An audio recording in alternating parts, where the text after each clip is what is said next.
राजकारणात येत असताना केवळ घोड्या गाड्या आहे ना बढियापैकी बुलेरो गाडीन त्यावर सरपंच टाकून मी किती मोठा आहे हे मिरवण्यात फायदा नाही।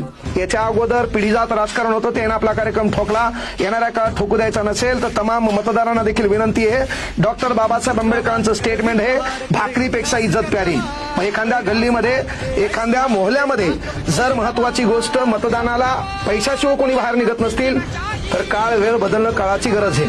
केवळ पक्षाच्या चिन्हावरून आतापर्यंत राजकारण झालं, पण मी कधी दर्ग्याकडे जातो, त्या दर्ग्याकडे जात असताना अरे पावसाळा असतो आणि त्या पावसाळ्यामध्ये हे 5वीचे 6वीचे लेकरं जर टोंगळाभर गुडघाभर चिखलापर्यंत चलत असेल तर विचारा परिवर्तन आपण विकासाच्या बाजून मतदान करायचं का धर्माच्या बाजून मतदान करायचं।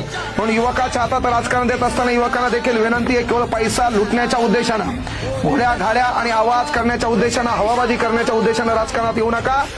मतदारांना देखील विनंती आहे, गेली 25-25 वर्षे ज्यांच्याकडे सत्ता होती, ज्यांना आपला कार्यक्रम ठोकलाय, जरासं नवीन तरुण राजकारणात आला पाहिजे। कारण विदेशामध्ये तरुण लोक सरकार चालवतात, म्हाताऱ्या लोकांना पेन्शन देतात, इथं म्हातारे लोक सरकार चालवतात, तरुणांना टेन्शन देतात। काढ आंदोलन, कर मोर्चा, जिंदगी बर्बाद।